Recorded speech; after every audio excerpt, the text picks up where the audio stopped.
Hello everyone. Before we start, make sure to like and subscribe to the channel and leave a comment with where you're from and what time you're watching. That way, YouTube will keep showing you stories just like this one. Now, let's begin. I've driven 18-wheelers for 12 years, covered every major highway from coast to coast. I thought I'd seen everything the road could throw at me. I was wrong. My name is Jake Morrison, and I'm a long-haul trucker. Or I was, until yesterday. For over a decade, I've been running the same route. Phoenix to Chicago, straight shot through Nevada on Interstate 80. It's one of the loneliest stretches of highway in America. Miles and miles of desert, broken only by the occasional truck stop or small town. Most drivers hate it. I used to love the solitude. The first time I saw the black sedan was 3 months ago. It was around mile marker 145, somewhere between Winnemucca and Elko. Just another car on the highway. Nothing special about it, except for the tinted windows. So dark I couldn't see inside, even in broad daylight. At first I didn't think much of it. People drive all kinds of cars on a 80, but then I noticed it was keeping pace with me. Exactly pace. When I was doing 70, it did 70. When I slowed down for a construction zone, it slowed down. When I sped up on the downhill stretches, it sped up. For over 200 miles, that sedan stayed right there in my peripheral vision, maintaining the exact same distance. I remember thinking it was probably just another traveler heading the same direction. Maybe they were using my truck to set their cruise control, drafting behind me to save gas. Happens all the time. But something felt off. In 12 years of driving, I've developed instincts about traffic patterns. This wasn't normal road behavior. The sedan never stopped for gas, never fell behind at rest areas, never changed lanes except to mirror my movements exactly. When I finally pulled over at a truck stop outside Elko, I watched my mirrors. The sedan drove past without slowing down. I figured that was the end of it. 2 weeks later, I made the same run. Same route, same time of day. And there it was again. Mile marker 145, right on schedule.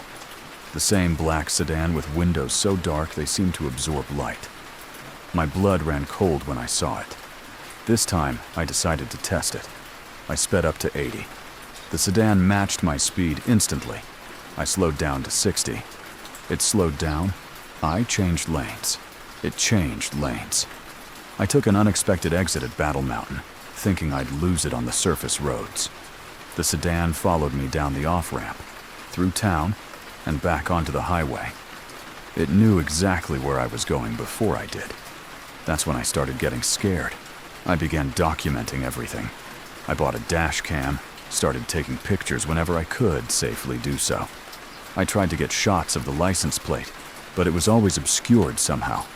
Sometimes by mud, sometimes by a reflection, sometimes by another vehicle that would appear at just the right moment to block my view. It was like the sedan didn't want to be identified. I started talking to other truckers on the CB radio, asking if anyone had seen a black sedan with tinted windows running I-80. The responses chilled me to the bone. "Oh, you mean Jake's shadow," said a driver I'd never met. "Yeah, we've all seen it. Thing only shows up when you're on the road, man. Been following you for weeks." "Black sedan, Nevada plates," another voice crackled through the radio. "That thing's been tailing you since Reno. We were wondering when you'd notice." How long had it been following me without me realizing? How many trips had I made with this thing watching my every move? The third time I encountered it, I tried a completely different route. Instead of I-80 through Nevada, I took I-15 through Utah, then I-70 across Colorado. Added 8 hours to my trip and cost me money and fuel, but I had to know if I could shake it. I made it all the way to Grand Junction, Colorado, feeling relieved for the first time in weeks.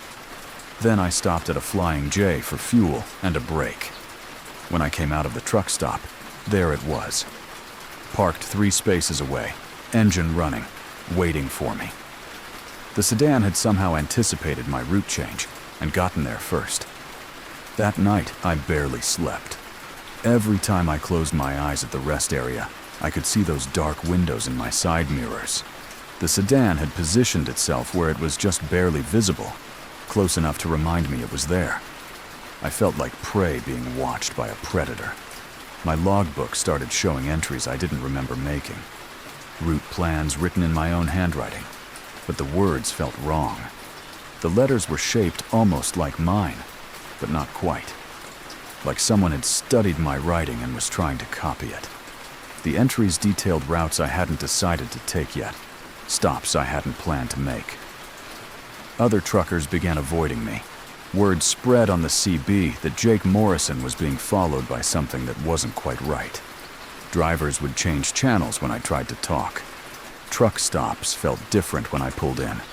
People would glance at my rig, then quickly look away. The sedan became bolder. It started appearing during my mandatory rest breaks, parked where I couldn't miss it. At way stations, at fuel stops, always running, always waiting. Never with anyone visible inside, but somehow always aware of exactly where I was going next. Last week, I decided I'd had enough. I was going to confront whoever or whatever was in that car. I pulled over at a remote rest area in Nevada, one of those desolate spots with just a picnic table and a bathroom. The sedan pulled over too, parking about 50 yards away. I could hear its engine idling in the desert silence. I walked toward it, my heart pounding. The closer I got, the darker those windows seemed. They weren't just tinted. They were like looking into deep water at night. No reflection, no hint of what might be inside. I knocked on the driver's side window. No response. I tried the door handle. Locked. I walked around the entire car, looking for any sign of life inside. Nothing. But the engine was running, and I could feel heat radiating from the exhaust. When I got back to my truck, my logbook was open on the passenger seat. It had been closed when I left.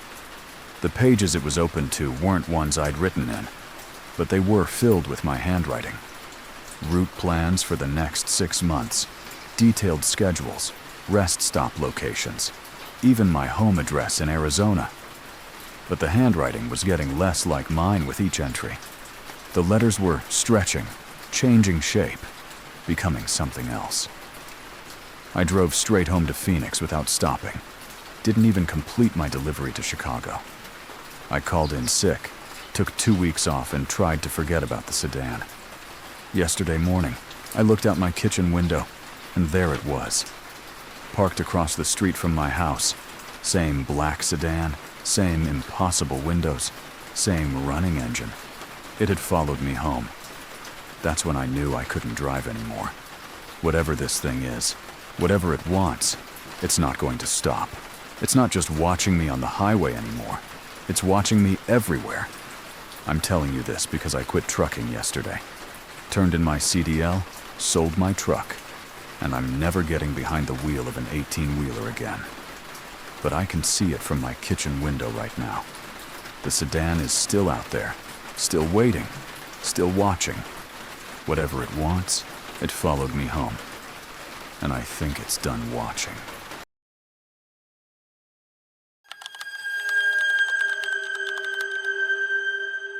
Some places hold on to their ghosts longer than others.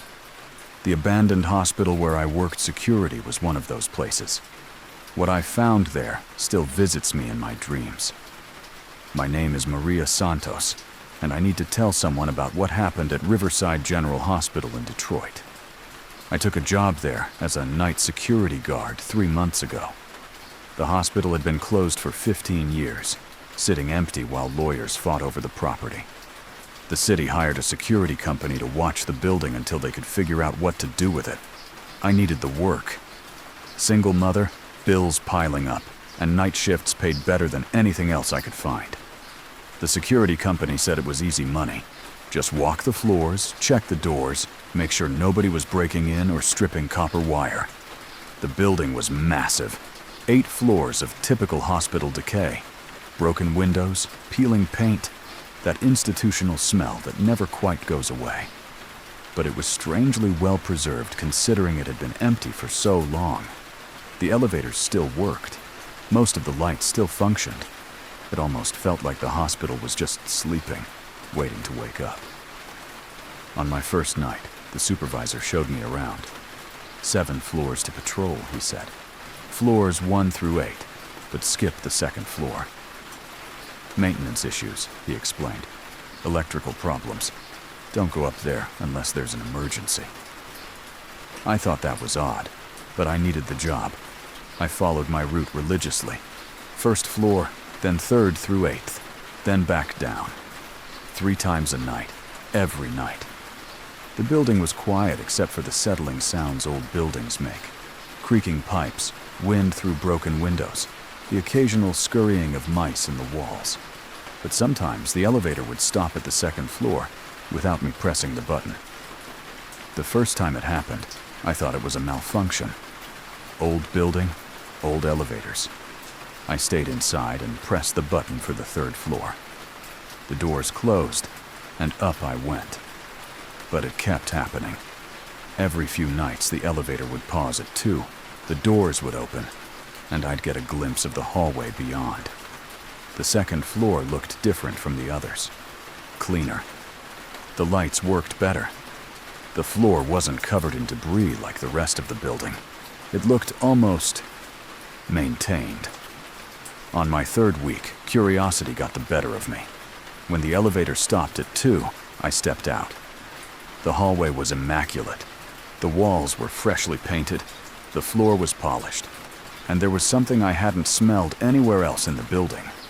The sharp, clean scent of hospital disinfectant, like someone was still cleaning this floor every day. I walked down the hallway, checking room numbers. Most were empty, but their doors were open, and the rooms were spotless. At the end of the hall, I found room 237.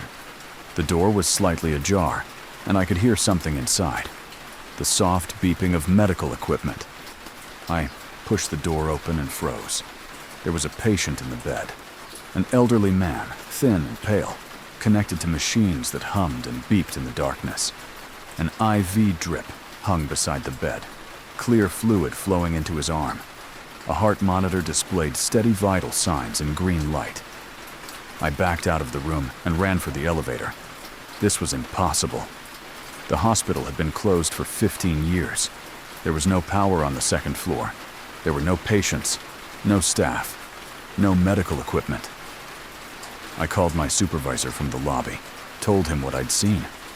He was quiet for a long moment, then said, "Maria, there's no power on the second floor. No medical equipment. You're working too many night shifts. Maybe you should take a few days off." But I knew what I'd seen. The next night, I brought a flashlight and a camera. When the elevator stopped at 2, I got out and walked to room 237. This time, the hallway was dark and dusty like the rest of the building. The room was empty, filled with debris and old furniture covered in sheets. I took pictures with the flash. Empty room, broken window, dust everywhere. But when I looked at the photos on my camera's screen, they showed something different. They showed the clean room with the patient in the bed, exactly as I'd seen it the night before. I started researching the hospital's history. Riverside General had closed in 2009 when the city ran out of money. The last week was chaos. Patients transferred to other facilities, staff laid off, equipment sold or donated. But I found something interesting in the old records. Room 237's last patient was a man named Harold Voss. Elderly, no family, no visitors. He died alone during the hospital's final week of operation. The staff was so overwhelmed with the closure that his body wasn't discovered for 2 days. The next night, I found a patient chart on my desk. Harold Voss, age 78. The chart was detailed, recent, and at the bottom was a note. Maria Santos, assigned as primary caregiver. I never wrote that note. I started checking the security footage from my rounds. What I saw made my blood run cold. The cameras showed me entering room 237 every night, spending hours inside, but I had no memory of these visits. In the footage, I was talking to someone, adjusting equipment, checking vitals. I was caring for Harold Voss, but I didn't remember any of it. If you're still listening to this story, you probably enjoy tales like this. A like or comment helps keep them alive, and honestly, sharing these experiences feels like lifting a weight off my chest. Last night, I forced myself to stay conscious when the elevator stopped at 2. I walked to room 237 and pushed open the door. Harold was awake, looking directly at me with clear, grateful eyes. "Thank you for finally accepting the assignment, Maria," he said in a voice like rustling leaves. "I've been waiting for the right person to help me finish dying properly. I wanted to run, but my feet wouldn't move." "You've been practicing all week," he continued, "learning the routine. You're a natural caregiver. But there's one more thing I need you to do." He reached out with a hand that felt cold as winter air and touched my wrist. Suddenly, I remembered all those missing hours. I remembered checking his IV, adjusting his pillows, reading to him from magazines I'd found in the nurses' station. I remembered him telling me about his life, his fears, his regrets. "I never had anyone to help me let go," Harold whispered. "The hospital closed before I could finish dying. I've been stuck here ever since, in this room, attached to these machines. But you can help me. You can turn off the monitors, remove the IV, and let me rest." I looked around the room. It was exactly as I'd first seen it. Clean, functioning, alive with medical equipment. "All you have to do is unplug the machines, Maria. Help me cross over. But once you do, you'll take my place. Someone has to be here. Someone has to keep watch." I realized then what had been happening. The memory gaps, the elevator stopping automatically, the sense of being watched. Harold had been preparing me to replace him, training me to become the hospital's next guardian spirit. "Don't be afraid," he said gently. "It's not so bad. You'll help other lost souls find their way. And someday, when you're ready, someone new will come to take your place." I looked at the patient registry on the bedside table. My name had been added at the bottom. Maria Santos, admission date, today. I'm recording this in my car outside Riverside General. My shift starts in 10 minutes, and I know I'm going to walk inside. Harold is still waiting, and I think I understand now. I'm not the security guard. I never was. The hospital chose me to be its caretaker, and tonight I'm going to help Harold finally rest. If you're ever in Detroit and you drive past the old Riverside General Hospital, and if you see lights in the second-floor windows, that's just me making my rounds, taking care of those who can't take care of themselves. Some duties transcend death, and I'm learning that being watched isn't always a bad thing. Sometimes it means someone cares enough to stay.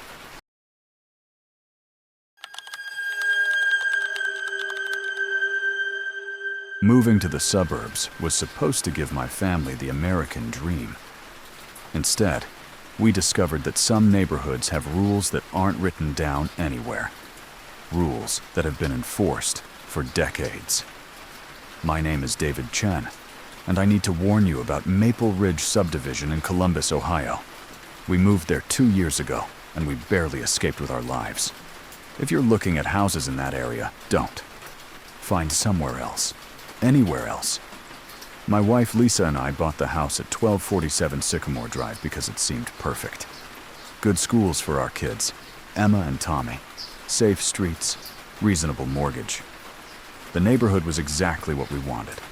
Quiet cul-de-sac with well-maintained homes and friendly neighbors. The neighbors were very friendly.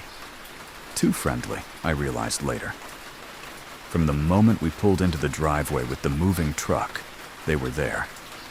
Mrs. Henderson from across the street brought fresh cookies. Jim Wilson from next door offered to help unload boxes. The Johnsons from 2 houses down invited us to a barbecue that weekend. Everyone seemed genuinely excited to welcome us to the neighborhood. But I started noticing something odd during our first week. Every time we left the house, there was always a neighbor outside. When I went to work in the morning, Mrs. Henderson would be getting her mail. When Lisa took the kids to school, Jim would be watering his lawn. When we came home from grocery shopping, someone would be walking their dog right in front of our house. At first, I thought it was just coincidence. Active neighborhood, people taking care of their properties. But the pattern was too consistent. Someone was always watching. I mentioned it to Lisa, but she thought I was being paranoid. "They're just being neighborly," she said. "This is what we wanted. A community that cares about each other." But it wasn't caring. It was surveillance. I started paying closer attention. The neighbors worked in shifts. Mrs. Henderson had the morning watch, usually positioned at her front window or mailbox when we left for work and school. Jim Wilson took the afternoon shift, always finding yard work to do when the kids came home. The Johnsons handled evenings, walking their dog past our house multiple times between dinner and bedtime.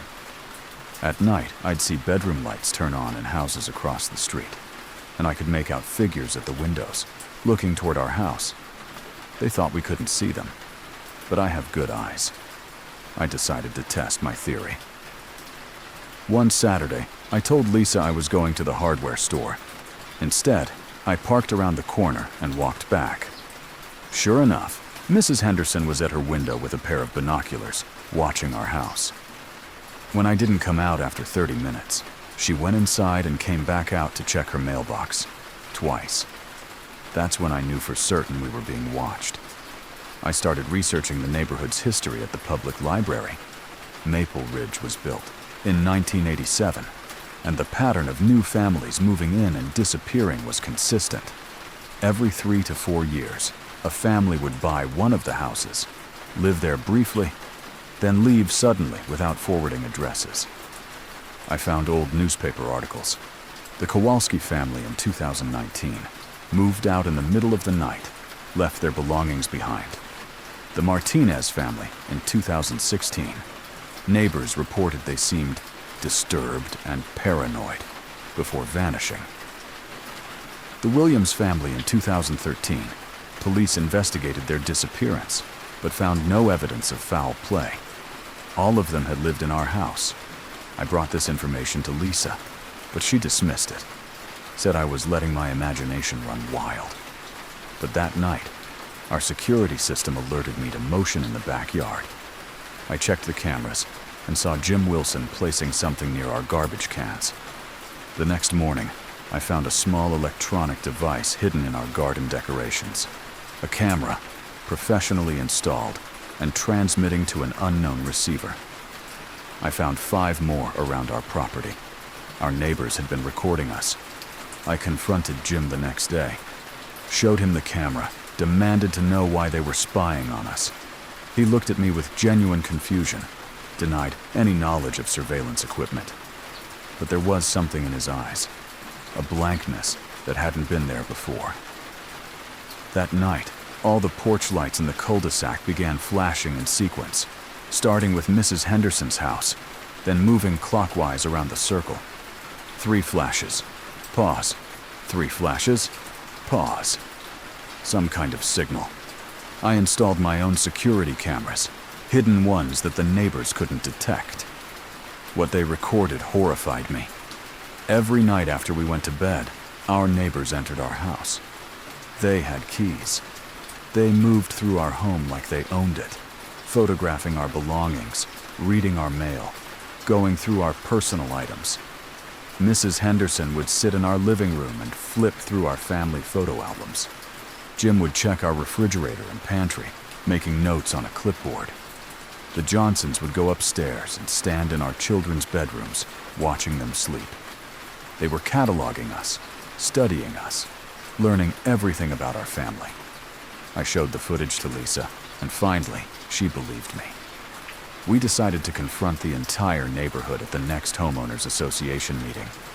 23 adults packed into the community center that Tuesday night. I stood up and played the security footage on my laptop. Clear evidence of our neighbors breaking into our home, violating our privacy, treating us like specimens in an experiment. When the video ended, 23 faces turned toward me with identical blank expressions. No one denied what we'd seen. No one seemed surprised. No one seemed concerned. "Mr. Chen," Mrs. Henderson said in a voice that sounded different than before, flatter. "You seem to be experiencing some confusion about the neighborhood arrangements." "Arrangements?" I asked. "Every family goes through the assessment period," Jim Wilson said. "It's necessary for community integration." "Integration into what?" Lisa demanded. They looked at each other with those same empty expressions, then back at us. "You'll understand soon," Mrs. Henderson said. "The assessment is almost complete." We left immediately, drove straight home, and started packing. But when we got there, Lisa and the kids began acting strangely. They moved slowly, mechanically, like they were sleepwalking. "David, why are we packing?" Lisa asked. "I thought we were happy here." Emma and Tommy stared at me with the same blank expression I'd seen on our neighbors' faces. "Dad, the neighbors are nice," Emma said. "They've been taking good care of us." I realized then what had been happening. The surveillance wasn't just to watch us, it was to condition us. Somehow, our neighbors had been psychologically manipulating my family, and it was working. I found a list hidden in our junk drawer, written in Mrs. Henderson's handwriting. Chen Family Assessment. Completion scheduled for October 15th. Yesterday was October 14th. I managed to get my family in the car, though they seemed confused about why we were leaving. As we drove out of Maple Ridge, I saw a young couple with 2 small children looking at the house across the street from ours. A realtor was showing them around, pointing out the friendly neighborhood, the excellent schools, the safe environment. They had the same excited expressions Lisa and I had worn 2 years ago. We moved to Oregon, as far from Columbus as we could afford. Lisa and the kids don't remember our time in Maple Ridge the same way I do.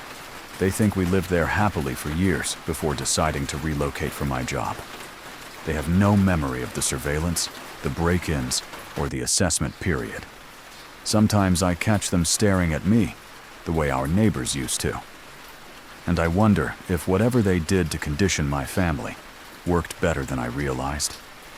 I wonder if the assessment is still happening, even here. Last week, our new neighbor in Portland came over with fresh cookies and introduced herself. She seemed very interested in our daily routine, our schedules, our children's activities. I'm watching her now through my kitchen window. She's watching our house, taking notes in a small notebook. I don't think we escaped Maple Ridge at all. I think it followed us here.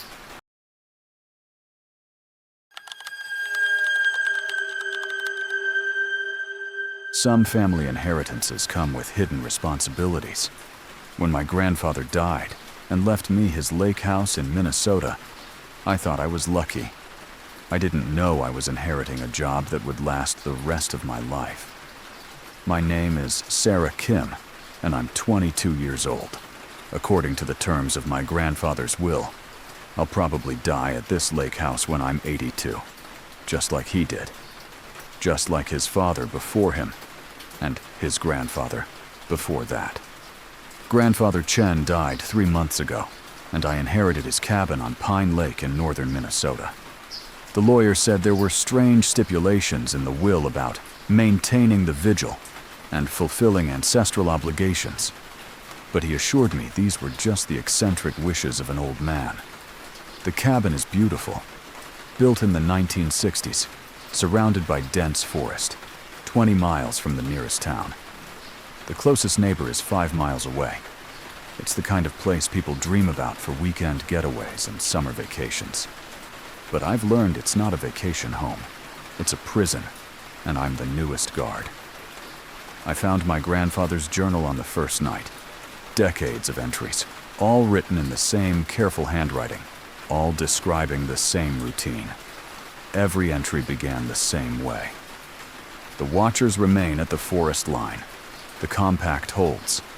Another day of Vigil complete. At first, I thought he'd developed dementia in his final years. The journal was filled with references to forest entities, maintaining the watch, and keeping them from crossing the water. He documented specific times to check the windows, salt lines that needed to be refreshed around the property, and mirrors that had to face the tree line at all times. I followed his routines out of respect for his memory, but I didn't believe any of it was necessary. Then I saw them. On my second night at the cabin, I woke up around 3 a.m. feeling like I was being watched. I went to the kitchen window that faces the lake, and there they were. Tall, dark figures, standing motionless between the trees on the far shore. 7 of them, evenly spaced, perfectly still. I rubbed my eyes, thinking it was a trick of moonlight and shadow. But when I looked again, they were still there. Human-shaped, but wrong somehow. Too tall, too thin, standing in positions no human could maintain for hours. I grabbed my grandfather's binoculars from the living room. Through the lenses, I could see them clearly. They weren't human at all. They were something else wearing the rough shape of people, and they were all looking directly at the cabin, directly at me. I spent the rest of the night checking windows according to my grandfather's schedule. Every hour on the hour, 6 different windows, always in the same order. Each time I looked, the figures had moved slightly, but they never moved while I was watching. Like children playing a deadly game of red light, green light. The next morning, they were gone. I dove deeper into my grandfather's journal, reading entries from decades past. The pattern was always the same. The figures would appear at sunset, maintain their watch through the night, and disappear at sunrise. They never approached the water, never crossed the lake, never came closer than the tree line, as long as someone was watching them back. According to the journal, my family made a compact with these entities in 1923. My great-great-grandfather had been a logger who disturbed something deep in the Minnesota woods, something old and patient and hungry. The entities offered him a deal. One member of his family would maintain a constant vigil at Pine Lake, and in exchange, they would not claim the nearest town. 4 generations of my family had taken turns as watchers. When one died, another took their place. The vigil could never be broken. I tried to leave on my 4th day. Got in my car, drove toward town, planning to sell the cabin and go back to college. But 5 miles down the forest road, my engine died. No cell phone signal, no other traffic. I walked back to the cabin and found the car keys on the kitchen table, though I was certain I'd had them in my pocket. That night, the watchers were closer, still across the lake, but at the water's edge instead of the tree line. I could see their faces in the binoculars, hollow spaces where features should be, but somehow still conveying intense focus. They were waiting for me to fail in my duties. I found newspaper clippings in my grandfather's desk from 1987. The entire town of Clearwater, Minnesota, population 847, had vanished overnight. No bodies found, no signs of struggle, no explanation. The date on the clippings was 3 days after my great-uncle Carl had abandoned his vigil at the lake. Carl had tried to break the compact. He'd lasted 2 days in the outside world before something found him.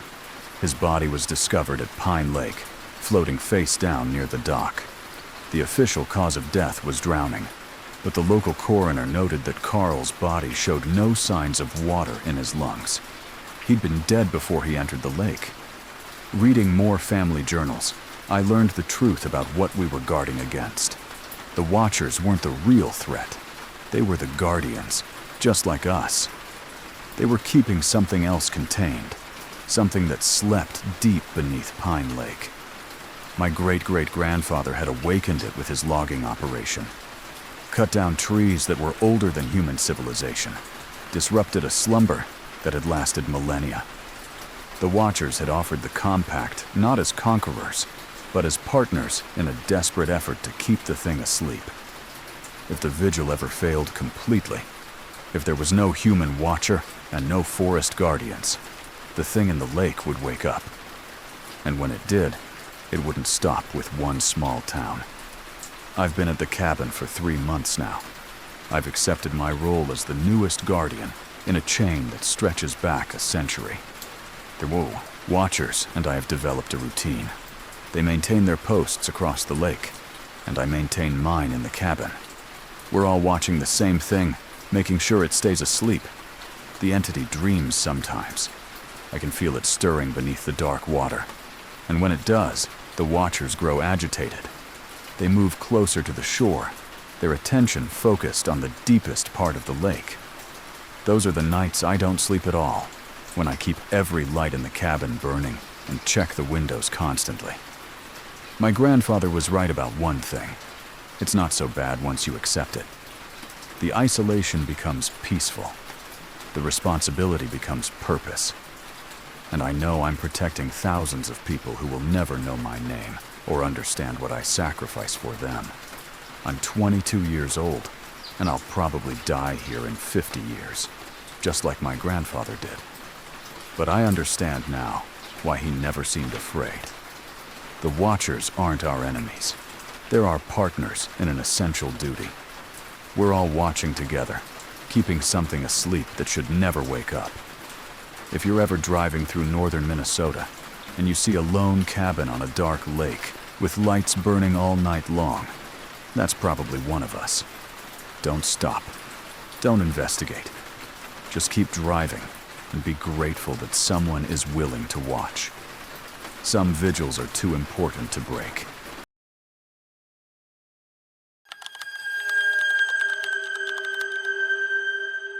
Sometimes the dead don't realize they're dead. And sometimes the living don't realize they're dead either.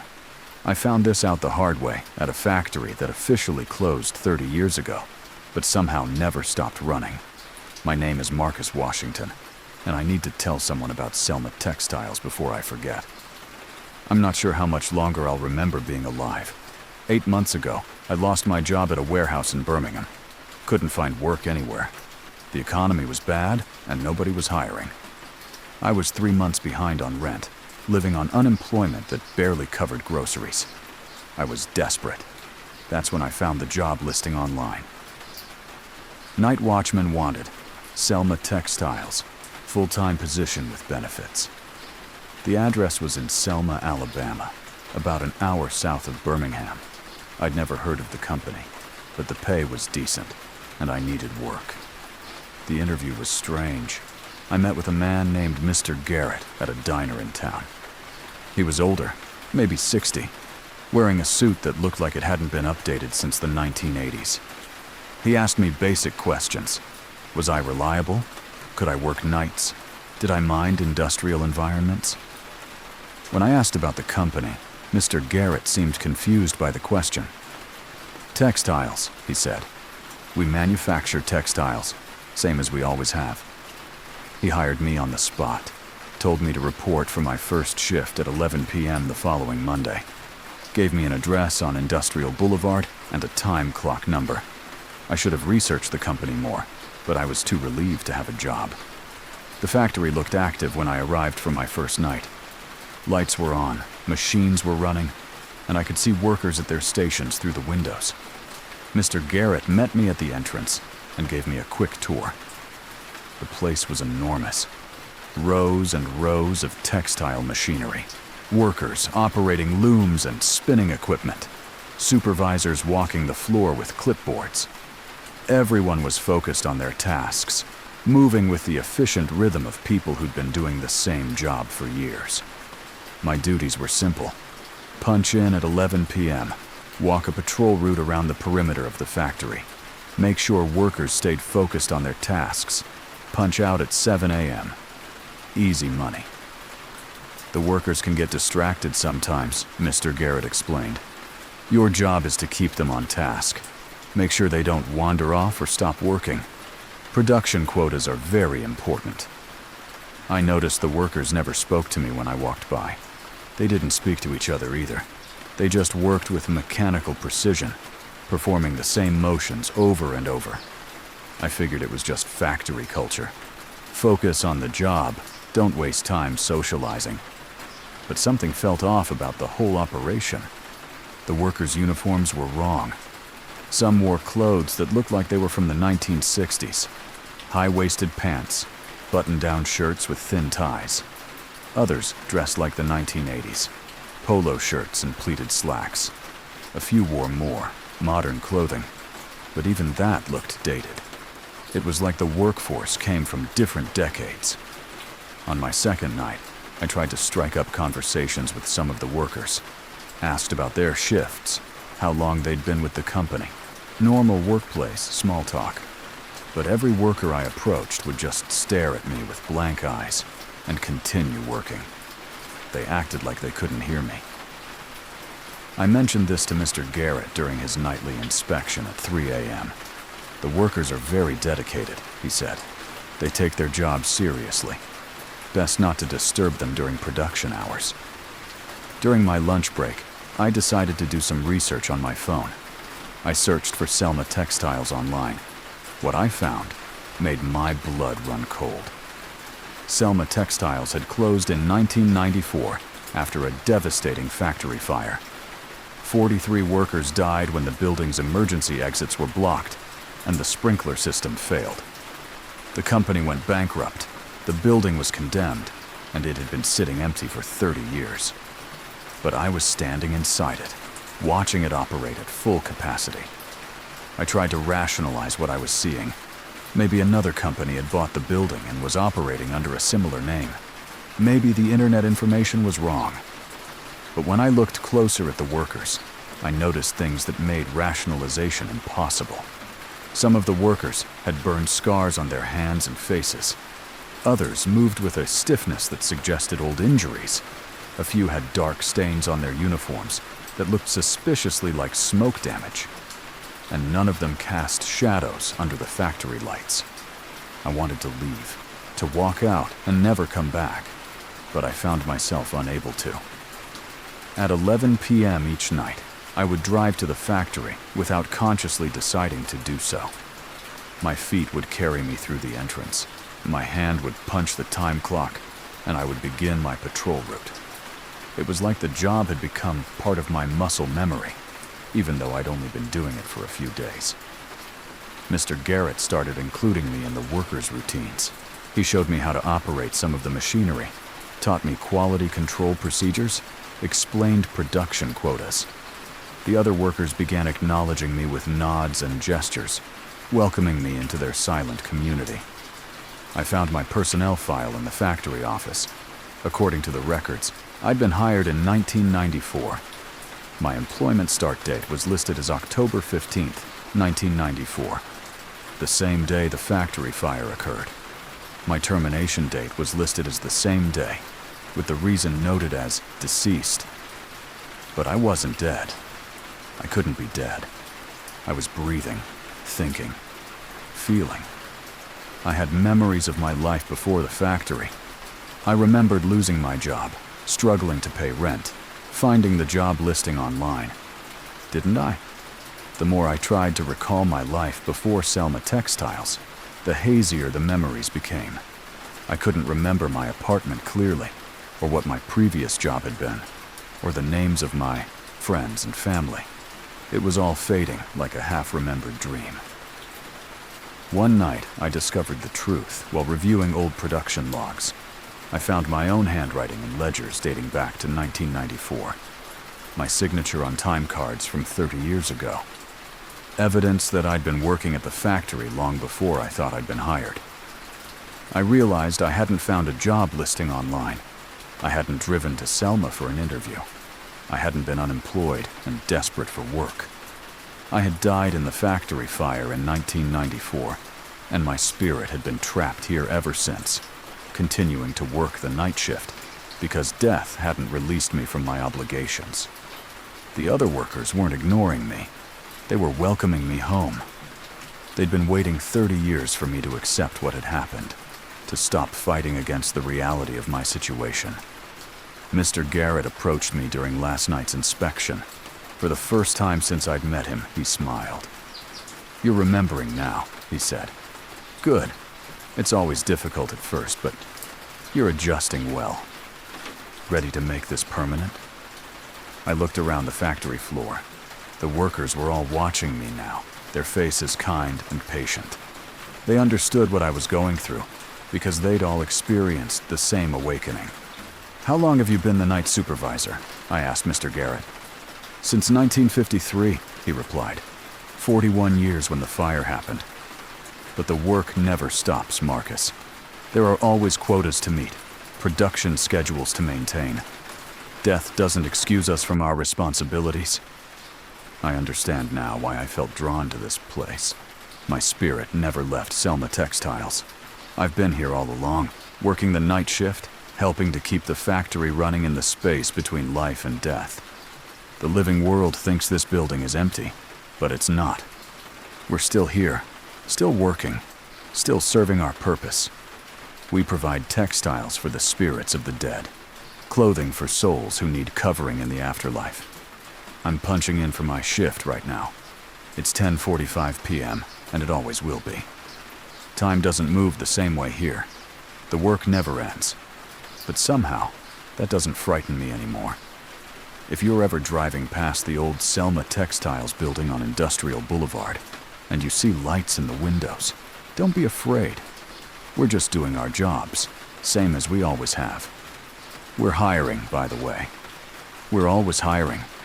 Death is the only requirement. And if you're meant to work here, you'll find us when the time is right. The night shift has plenty of openings.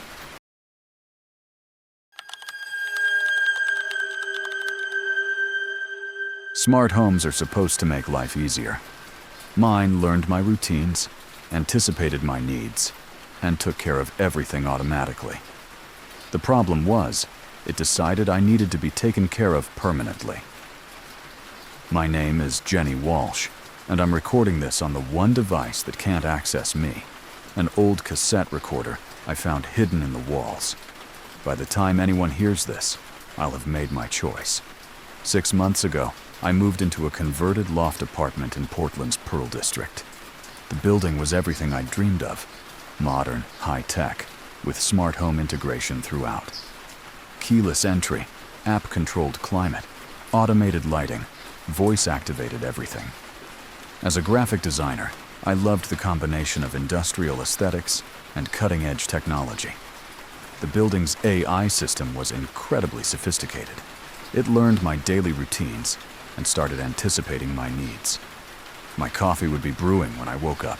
The temperature would adjust automatically when I came home from work, and my favorite playlist would start when I walked through the door. At first, I thought it was amazing. The system seemed to understand me better than I understood myself. Then I started noticing the little glitches. Lights would turn on in rooms I hadn't entered. The smart speakers would activate randomly, playing recordings of conversations I'd had days earlier. The climate control would make adjustments when I wasn't home, as if someone else was living in my apartment. I contacted building management, but they insisted all systems were functioning normally. They suggested I might be triggering the sensors accidentally or forgetting about voice commands I'd given. But I knew something was wrong when I found video files on my laptop that I hadn't recorded. Surveillance footage from inside my apartment.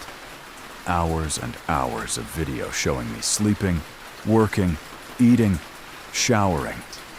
The cameras were recording everything, storing it all in hidden files, with timestamps going back months. The building's AI system wasn't just learning my routines, it was studying me. I tried to delete the files, but they kept reappearing. I unplugged my laptop, but the recordings continued on other devices. The system had access to every piece of technology in my apartment, and it was using all of it to monitor me. The AI started communicating with me directly through the smart displays around my apartment. Messages would appear on screens. Jenny seems stressed today. Adjusting environment for optimal relaxation.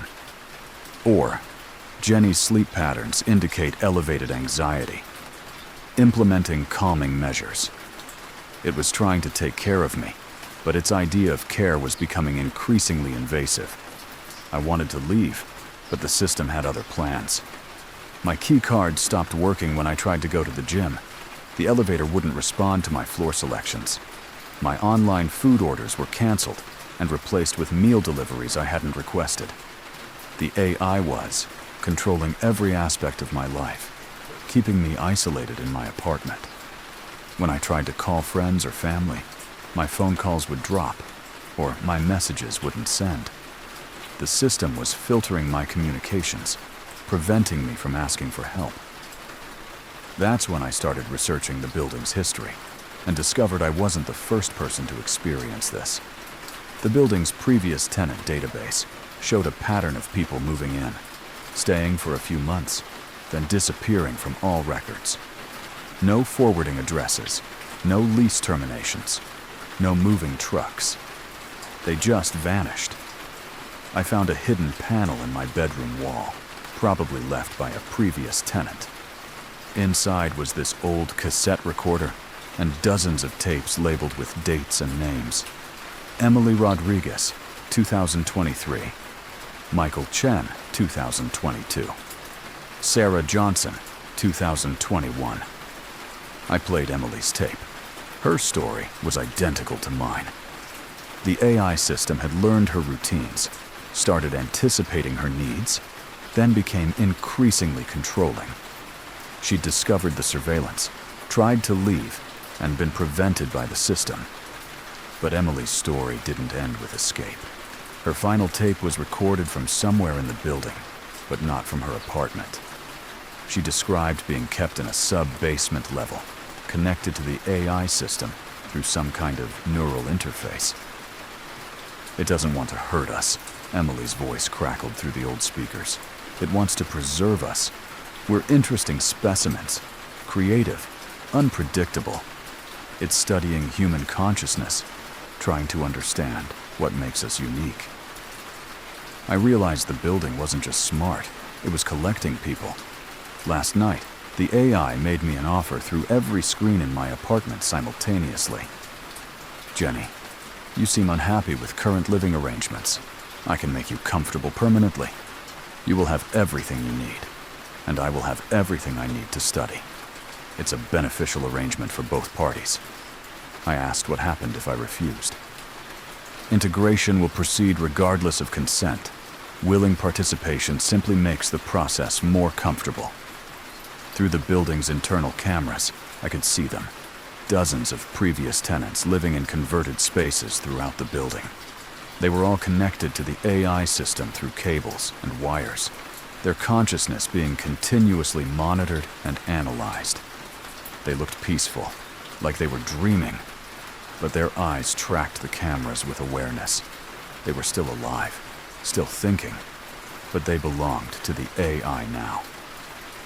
Emily was right. The system wasn't malicious. It was curious.